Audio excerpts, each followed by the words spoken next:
పెద్దపల్లిలో అక్రమ కట్టడాలపై collector focus చేశారు. బందంపల్లిలో అక్రమ నిర్మాణాల కూల్చివేస్తున్నారు అధికారులు. ఉదయమే రంగంలోకి దిగింది అధికారుల బృందం. చెరువుల ఆక్రమణలపై సర్వే చేయించారు కలెక్టర్. ఇక ఆక్రమణలపై మున్సిపల్ కమిషనర్కు నివేదిక అందించారు. ప్రస్తుతం నివేదిక ఆధారంగా బఫర్ జోన్లో ఉన్న కట్టడాలను కూల్చివేస్తున్నారు అధికారులు. బందంపల్లి చెరువులో ఉన్నటువంటి మరిన్ని కట్టడాలను జేసీబీతో కూల్చివేస్తామంటున్నారు అధికారులు. తాజాగా కూల్చివేతలపై రాబోయే రోజుల్లో కూడా మరిన్ని ఆక్రమణలు తొలగిస్తామని చెప్తూ ఆర్డీఓ మాట్లాడారు మీడియాతో. ఆర్డీఓ మాట్లాడిన మాటలు విన్నాం. మన జిల్లా కలెక్టర్ గారి యొక్క ఆదేశాల మేరకు ఇరిగేషన్ శాఖ, రెవెన్యూ శాఖ మరియు సర్వే డిపార్ట్మెంట్ల ముగ్గురు అధికారులు కలిసి పెద్దపల్లి మండలంలో ఉన్నటువంటి, ముఖ్యంగా పెద్దపల్లి మున్సిపాలిటీ పరిధిలో ఉన్నటువంటి బందంపల్లి చెరువు మరియు రంగంపల్లి చెరువుల యొక్క ఎఫ్టీఎల్ బఫర్ జోన్లను నిర్ణయించి ఆ నివేదికను మున్సిపల్ కమిషనర్ గారికి అందజేయడం జరిగింది. ఆ మేరకు మున్సిపల్ కమిషనర్ గారు చర్యలు తీసుకుంటున్నారు. ఇదే రీతి లోపల ఈ పెద్దపల్లి మున్సిపాలిటీలో కానీ అలాగే మిగతా గ్రామాల్లో ఉండే చెరువులలో కానీ చేయడం జరుగుతుంది. రాబోయే కాలం లోపల జిల్లా కలెక్టర్ గారు ఈ మేరకు స్పష్టమైనటువంటి ఆదేశాలు ఇవ్వడం జరిగింది.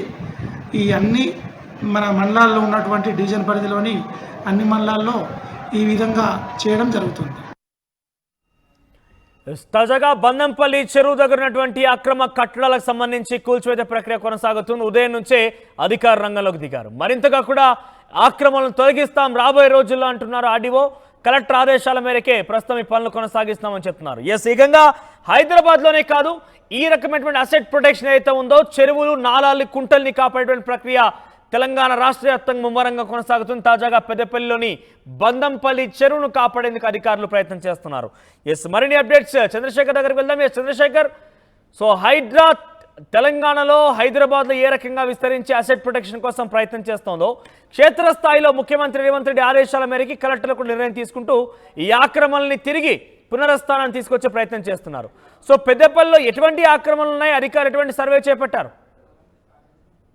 Thank you Manoj. హైదరాబాద్ లో రంగనాథ్ ఆధ్వర్యంలో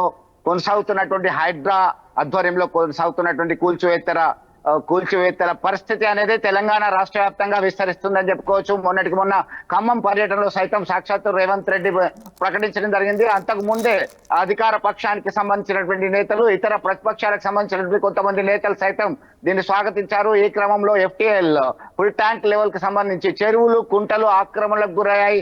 అక్రమ కట్టడాలు, నిర్మాణాలు విచ్చలవిడిగా పెరిగిపోయాయి. దాని వల్లనే ఈ వరద బీభత్సం అనేది ఉంది అని చెప్పేసి పలువురు అభిప్రాయం వ్యక్తం చేస్తున్నటువంటి తరుణంలో తాజాగా పెద్దపల్లి జిల్లా కేంద్రంలో రంగంపల్లి, బందంపల్లికి సంబంధించినటువంటి ప్రాంతాల్లో ఎఫ్టీఎల్ ప్రాంతంలో ఉన్నటువంటి పలు నిర్మాణాలని జేసీబీలతోని, బుల్డోజర్లతోని కూల్చివేయడం జరిగింది. దీనికి కోయ శ్రీహర్ష జిల్లా కలెక్టర్ ఇచ్చినటువంటి ఆదేశాల మేరకు గత 4-5 రోజుల క్రితమే కరీంనగర్ శివారు ప్రాంతమైనటువంటి కొత్తపల్లిలో సైతం సర్వే నిర్వహించారు. రెవెన్యూ అధికారులు రంగం దిగారు. ఆ సర్వే అధికారులు, రెవెన్యూ అధికారులు మొత్తం మీద ఒక కోఆర్డినేషన్ తో పనిచేస్తున్నటువంటి పరిస్థితి. కరీంనగర్ సీతారాంపూర్ లోని చెరువును ఆనుకొని అక్రమానికి గురైతాయనటువంటి అనుమానాలతో అక్కడ ఉన్నటువంటి మట్టిని సైతం తొలగించినటువంటి పరిస్థితి మనం వెలుగులోకి తీసుకొచ్చాం. ఈ క్రమంలో తెలంగాణ రాష్ట్రంలోని పలు ప్రాంతాలకి హైడ్రా విస్తరిస్తే అటువంటి అవకాశాలు స్పష్టంగా కనబడుతున్నాయి. దానిలో భాగంగానే కార్యాచరణకి సిద్ధమైనటువంటి పరిస్థితిని మనం గమనించవచ్చు. హైదరాబాద్ లో ఏదైతే చాలా పాపులర్ గా వినిపిస్తున్నటువంటి పేరు హైడ్రా, ఇది తెలంగాణ రాష్ట్ర వ్యాప్తంగా ఉంటే మంచి జరుగుతుంది అని చెప్పేసి కాంగ్రెస్ నేతలు ముఖ్యంగా కోరుతున్నటువంటి పరిస్థితి. పక్క రాష్ట్రానికి సంబంధించినటువంటి డిప్యూటీ సీఎం పవన్ కళ్యాణ్ సైతం దీన్ని అప్రిషియేట్ చేయడం జరిగింది.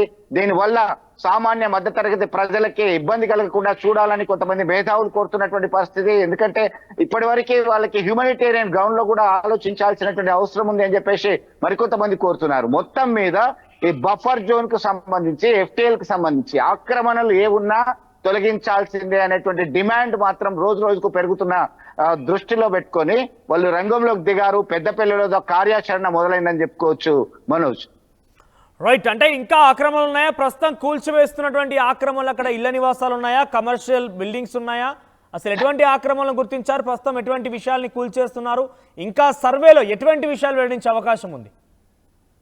ఎస్, మీరు అన్నట్టుగా అక్కడ కొన్ని నివాసిత ప్రాంతాలు ఉన్నాయి. అక్రమ కట్టడాలు కట్టుకొని కొంతమంది విల్లాస్ లాగా ఏర్పాటు చేసుకోవడానికి రంగం సిద్ధమయ్యారు. కొన్ని నిర్మాణ దశలో ఉన్నాయి. ఈ క్రమంలో అవన్నీ కూడా నేలమట్టమయ్యాయి. మరికొన్ని కూల్చివేతలు కొనసాగుతాయని చెప్పేసి అధికారులు సమాచారం అందిస్తున్నారు. ఈ క్రమంలోనే కేవలం పెద్దపల్లె కాదు, అన్ని ప్రాంతాలకి ఇది ఖచ్చితంగా విస్తరిస్తుంది. అక్రమ నిర్మాణం ఎక్కడ ఉంటే అక్కడ కూల్చివేత తప్పదు అని చెప్పేసి అధికారులు స్పష్టమైనటువంటి ఆదేశాలు జారీ చేస్తున్నటువంటి పరిస్థితి. ఆక్రమణదారుల గుండెల్లో గుబులు రేగుతుందని చెప్పుకోవచ్చు Manoj. Right, thank you Chandrasekhar.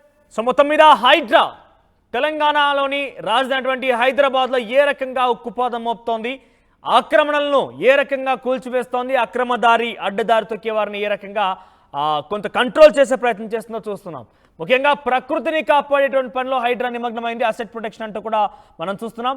తాజాగా ముఖ్యమంత్రి రేవంత్ రెడ్డి ఆదేశాలతో జిల్లాలో ఉన్నటువంటి కలెక్టర్ కూడా ఇదే పని మొదలుపెట్టారు. జిల్లా కలెక్టర్ కూడా చెరువులని ఆక్రమించిన వారిని అడ్డుకట్ట వేస్తూ చెరువు ఆక్రమణలను పూర్తిగా కూడా తొలగించే ప్రయత్నం చేస్తున్నారు. ఈరోజు పెద్దపల్లి జిల్లాలో ఉన్నటువంటి పెద్దపల్లి నియోజకవర్గంలోని బందంపల్లి చెరువు దగ్గర, ముఖ్యంగా బందంపల్లి చెరువు సమీపంలో ఉన్నటువంటి అక్రమ కట్టడాల్ని కూల్చేస్తున్నారు. ఉదయం నుంచి కూడా అధికారులు రంగంలోకి దిగారు. ఇంకా మరింత సర్వే చేపట్టి రానున్న రోజుల్లో ఈ ఆక్రమణలు తొలగిస్తామంటున్నారు ఆర్డీఓ.